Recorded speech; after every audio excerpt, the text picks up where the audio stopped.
চৰকাৰে আমাক একো এটা সিদ্ধান্ত আজি 2 বছৰ দিন একো নল'লে। অকল মাথাউৰিৰ কাৰণে চিন্তা কৰিলে 2 পায়ে লখিমপুৰ আৰু শোণিতপুৰ 2 মাজত মাথাউৰি দি আমাক এতিয়া এই অৱস্থা চেঁচা নৈ গহপুৰ চেঁচা নৈৰ যি বাঢ়নী পানীৰ তাণ্ডৱ, সেই বাঢ়নী পানীয়ে 8টাকৈ পৰিয়ালক গৃহহীন কৰিলে আৰু তাৰ পাছত 8টিকৈ পৰিয়াল চেঁচা নৈৰ যি মথাউৰি আছে তাৰ ওপৰত জীৱন নিৰ্বাহ কৰি থাকিবলগীয়া হৈছে। ৰ'দ বৰষুণ কাটি কৰি তেওঁলোকে প্ৰতিদিন প্ৰতিনিশা সময় পাৰ কৰিবলগীয়া হৈছে।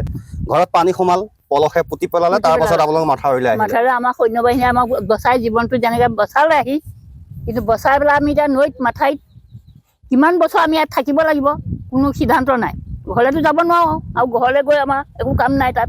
তাৰ ঘৰত একোৱেই নাই আৰু একো নাই মানে আছে বস্তু থাককহে, মানুহে যদি বাচিব খাবলৈ জেগা নাই আৰু বস্তুলৈ আশা কৰা নাই আমি। মানুহকেইটা যেনে তেনে বাচি আহিলোঁ। এতিয়া ইয়াত কেনেকৈ আছে? ৰ'দ বৰষুণ এতিয়া তেনেকৈ আছোঁ, বৰষুণত তিতিছোঁ, ৰ'দত শুকাইছোঁ। এইটো ঘৰ দেখিছোঁ ওপৰত ত্ৰিপালখনো নাই। এই বতাহে ৰাতিপুৱা লৈ গুচি গ'ল। ত্ৰিপাল দিলে আমাক, সেয়া পাতলা পাতলা ত্ৰিপাল দিলেহি আনি। খোৱা বোৱাখিনি কেনেকৈ কৰিছে? খোৱা বোৱা এটা বেলেগৰ পৰা পানী এটিং আনোগৈ, তাকে ধৰি যেনে তেনে খাই বৈ আছোঁ। তাৰ পৰহিদিনাখন ৰিলিফৰ চাউল দিলেহি, কিমান দিলে দিছে আৰু কিমান দিন এনেকৈ থাকিব মথাউৰিৰ ওপৰত আপোনালোক? থাকিম, ইয়াতে থাকিম বোলো, কোনে যাওঁ আমি। কোনোবাই আহিও মাৰি দিলেও আমি ইয়াৰ পৰা ওলাই নাযাওঁ। ইয়াৰ পৰা যাব নোৱাৰে কাৰণ আপোনালোকৰ তাত গ'ল জেগা নাই। নৈৰ মাজত দি দিলে, যেতিয়া আমাৰ 2টা মাথাউৰি দুফালে দি পেলাই আমাক মাজত সোমোৱাই দিলে আৰু আমি সেইকাৰণে এতিয়া ক'লৈকো নাযাওঁ। নিশ্চয় যথেষ্টখিনি তেওঁলোকৰ মনত দুখ, আচলতে বেদনা। বাইদেউ এয়া এতিয়া ভৰি লেঙেৰা ভৰিয়ে সেই তালৈ অহা যোৱাও কৰিব নোৱাৰোঁ।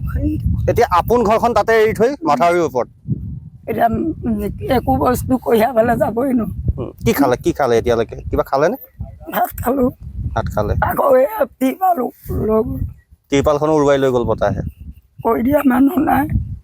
ৰাতি কেনেকৈ আছে ইয়াত? পোহৰৰ ব্যৱস্থাটো একো নাই। পোহৰ নাই। এই মম দিছিলে 2 পেকেট, তাকো এই ফুটি পৰে, এই নুমাই থাকিব বতাহত। তেনেকৈ আছোঁ আৰু। ভাত কি খাইছে? চাউল পাইছেনে? চাউল দিছিলে, কিমান দিছে 4 কেজিমান হয়নে নহয়। এতিয়া আৰু এনেকৈ কিমান দিন থাকিব আপোনালোক? তেনেকৈ কিবা স্থায়ী সমাধানৰ কিবা ব্যৱস্থা একো নাই নহয়। আমাৰ ঘৰ মাটি বাৰী সেইফালে আছিলে, চব পুতি মেলি এতিয়া খেতি কৰিবলৈ উপায় নাই। চব চেঁচা নৈ শেষ কৰি পেলালে। এতিয়া ভৰি হাত এয়া বিকল। ঘৰখন সুন্দৰকৈ সজাই পৰাই ৰাখিছিল। এতিয়া ঘৰখনৰ মুহূৰ্তে বস্তুবিলাকৰ মুহূৰ্তে কিবা মেথাবিলাক কিবা কিবি। ইয়াততো আপোনাৰ মহ দাহৰ কামোৰ কেনেকৈ আছে ৰাতি?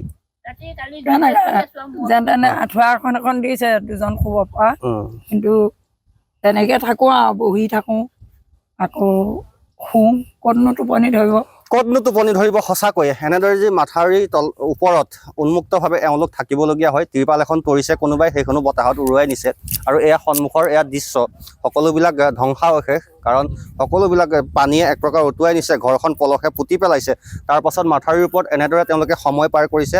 8টাকৈ পৰিয়াল, এয়া গহপুৰৰ চেঁচা অসমীয়া গাঁৱৰ এই 8টা পৰিয়াল অতি দুৰ্বিষহ আৰু অতি কষ্টৰে তেওঁলোকে মাথাউৰিৰ ওপৰত আজিও বাস কৰি আছে। গতিকে যি বিভাগীয় কৰ্তৃপক্ষ আছে, এই 8টা পৰিয়ালক কিন্তু স্থায়ীভাৱে তেওঁলোকক যি সংস্থাপনৰ ব্যৱস্থা কৰি দিব লাগে, নাইবা এনেদৰে আৰু কিমান দিন এনেদৰে মাথাউৰিৰ ওপৰত তেওঁলোকে দুখ কষ্ট সহ্য কৰি তেওঁলোকে সময় পাৰ কৰিব। আপুনি বিচৰা বাতৰি পাব কেৱল নিউজ 18 এপত।